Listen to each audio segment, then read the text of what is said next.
उडेरोलाल मां खे ख़बर ॾींदा हलूं त उडेरोलाल विलेज में हर साल जीअं नाई मोहरम जी रात मेहंदी घोट कासिम जे झूले ऐं शहज़ादे अली असगर जे दस्तूर मुताबिक़ सईद मुर्तज़ा शाह जे पिड़ तां निकिरी मेन बाज़ार खां थींदो मोहम्मद इलियास कंबराणी जे पिड़ खां गुज़रंदे मरहूम सईद शिफ़ात अहमद शाह ॼामोट जे हवेली तां सेज खणी मरकज़ी इमाम बारगाह उडेरोलाल विलेज ते इख़्तिताम थियो। जीअं त मोमिननि लाइ केतिरनि ई हंधनि ते शबीलन ऐं नगर न्याज़ जो बंदोबस्त कयल हो, जॾहिं त काफ़िले में ॻोठ शेर मोहम्मद सोड़ा मोरोजा, अंजुमन हैदर करार रहम कोरखाणी, अंजुमन अब्बास अलमदार, वहीद कंबराणी, अंजुमन इलियास कंबराणी ऐं ॿिया आयल अंजुमन नोहा ख़ानी ऐं सीना ज़नी करे करबला जे शहीदनि खे परसो ॾिनो आहे।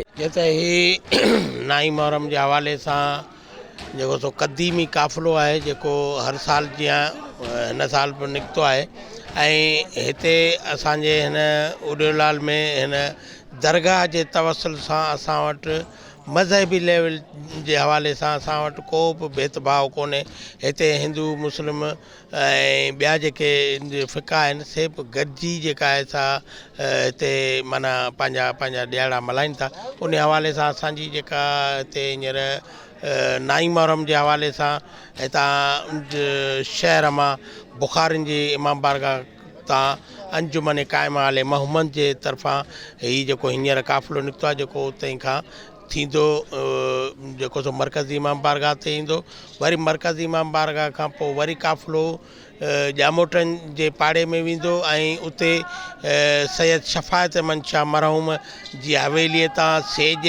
ऐं फ़क़ीर सभागो शीदी जे हवेलीअ तां जेको सो झूलो बरामद थींदो आहे। ऐं हीअ जेका ज़ुलझन आहे साहब कंबराणी बिरादरी जे हवाले सां मोहम्मद इलियास कंबराणी जे इमाम बारगाह तां निकिरंदो आहे, जिन जी अंजुमन ग़ुलामान अब्बास अलमदार आहे। त हिते असां वटि तक़रीबन जेके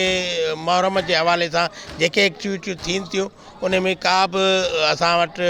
मज़हबी लेवल ते का भेदभाव कोन्हे। ऐं जेका पुलिस जी जेका हिते कारकर्दगी आहे त हिते त हूअं ई अमन जो शहर आहे ऐं हिन दरगाह जे तवसल सां हिन शहर में अमन ई रहियो आहे। पर असां सां जेके असांजा जेके बि ॾियारा मख़सूस थियनि था उन्हनि ते असांजी जेका पुलिस इंतिज़ामिया आहे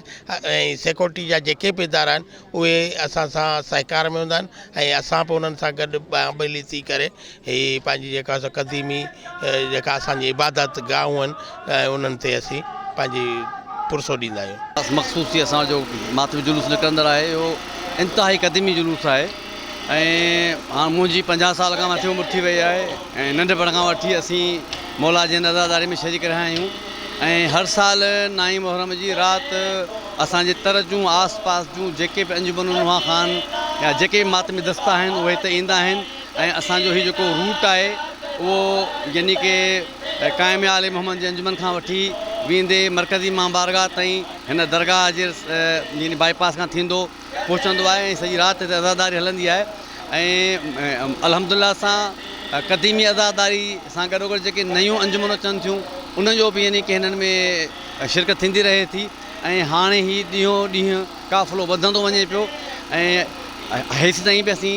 2 डज़न खां मथे अंजुमनूं पढ़ाए चुका आहियूं, पर अञा काफ़ी अंजुमन जेके इंतज़ार में आहिनि ऐं अल्हम्दुलिल्लाह उहे सभु पढ़ंदियूं।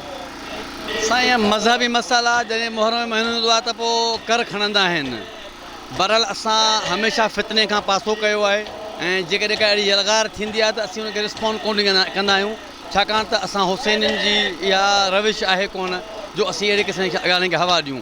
ऐं ॿी त असां वटि अल्हम्दुलिल्लाह सां माहौल पुरअमन रहे थो ऐं असीं मोमिन हीअ मौला जा अज़ादार हुसैनी पैगाम खे खणी हलनि था। उहो अमन जो पैगाम आहे, उहो मुहबत जो पैगाम आहे, उहो सोग जो पैगाम आहे। उन में असां इन्हनि ॻाल्हियुनि खे बिल्कुलु बि अहमियत कोन ॾींदा आहियूं। बाक़ी जिते किथे इंतिज़ाम जो तालुक़ु आहे त पुलिस आहे या ॿिया जेके इंतिज़ामी अमलदार आहिनि त असां सां अल्हम्दुलिल्लाह सां जेको सो ताउन कंदा आहिनि भरपूर, हर साल जीअं हिन साल बि असां सां गॾु आहिनि। मज़ीद ख़बरनि ऐं तफ़सीलात लाइ विज़िट कयो असांजी वेबसाइट www.awamiNewsHD.com ऐं ॾिसंदा रहो अवामी न्यूज़ HD।